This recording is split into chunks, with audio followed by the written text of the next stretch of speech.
السلام عليكم ورحمة الله. الليلة هنعمل لكم تشيكن بالفرن، جداد بالفرن، دجاج بالفرن. دي المكونات بتاعتنا، مكونات بسيطة. شطة وكركم وفلفل و... وجنزبيل مطحون، لكن جنزبيل ما عندي عشان كده انا لغيته. لكن لو عملت جنزبيل بتكون نكهة سمحة، يعني بتديها طعم ونكهة سمحة. دي المكونات بتاعتنا. ده الجداد بتاعنا.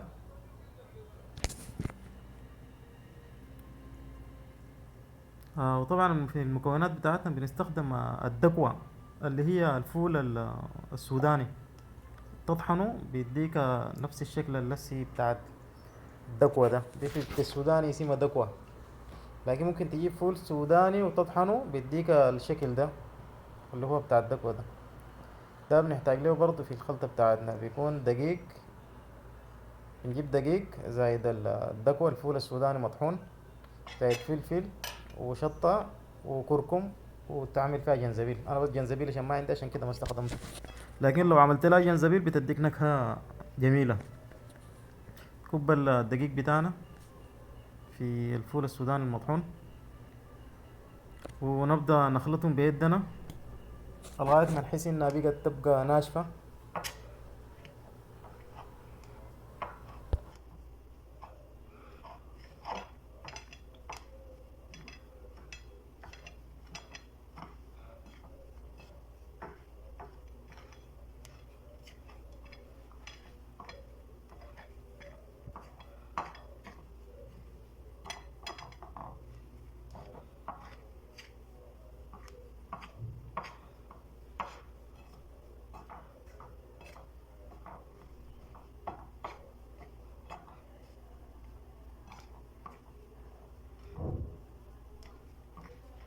هنا بنخلط الخلطة بتاعتنا. يعني كل ما تحس انها لينة تديها دقيق، عشان احنا عايزينها بعدين تبقى ناشفة ما تكون لينة. نيجي نتبل بيها، نعمل بها تتبيلة للفراخ بتاعتنا، للجداد بتاعنا. انا اتحداك اذا انت شفت الخلطة دي في اي مكان تاني. الخلطة دي حصريا على في القناة بتاعتي. يعني خلطة جديدة وطعمها لذيذ، يعني بتديك طعم لذيذ جدا جدا.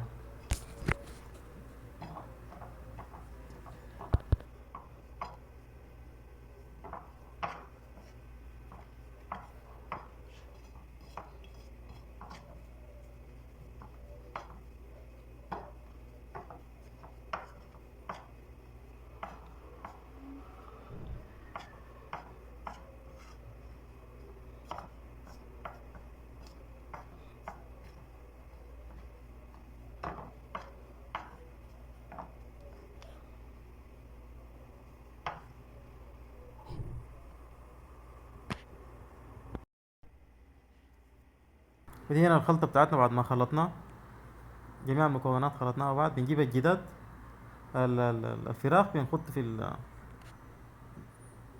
الخلطة بتاعتنا. تتأكد انه يعني الخلطة غطت الفراخ كلها، غطت الجداد كلها يعني الخلطة.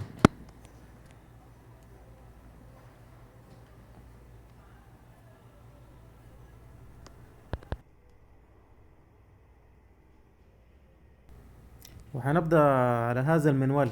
جميع الفراخ نجيب ونتبله نحط في الخلطة بتاعتنا دي استعدادا عشان يدخل الفرن. خلطة بسيطة ومكوناتها بسيطة وما بتاخد زمن، كلها في يعني المدة بتاعتها فترة، مدة زمنية 15 دقيقة ل20 دقيقة.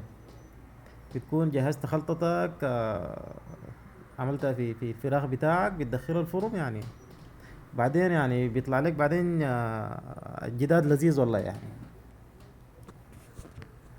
والطعم بتاعه بعدين بيكون خرافي الطعم بتاعه. هنا بعد ما تبلنا الجداد كله، عملنا فيه الخلطة بتاعتنا استعدادا عشان يخش الفرن. درجة الحرارة بتاعت الفرن بتعملها 150، وبتديه الزمن بتاع 20 دقيقة، 20 دقيقة ل25 دقيقة. بيكون الفراخ بتاعك نجط، بقى نجيض استعدادا للأكل.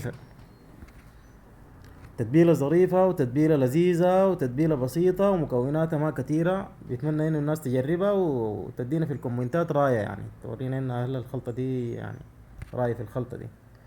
والناس يتمنى انها تشترك يا جماعة، ما تشتركوا انت، يعني الاشتراك ده ما بيكلفك حاجة، اديها بس دوس كده باصبعك، شيل اصبعك اعمل اشتراك.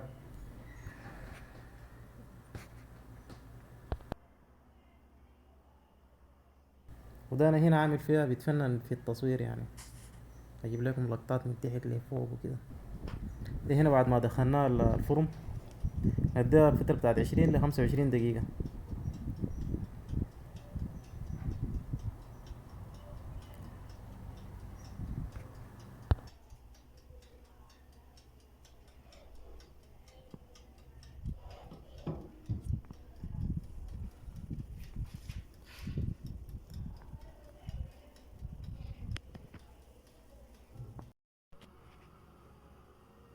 وده هنا الفراخ بتاعنا بعد ما استوى بقى جاهز كده، يعني الطعم لذيذ وطعم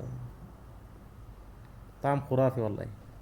يتمنى انه الناس تجرب الخلطة دي.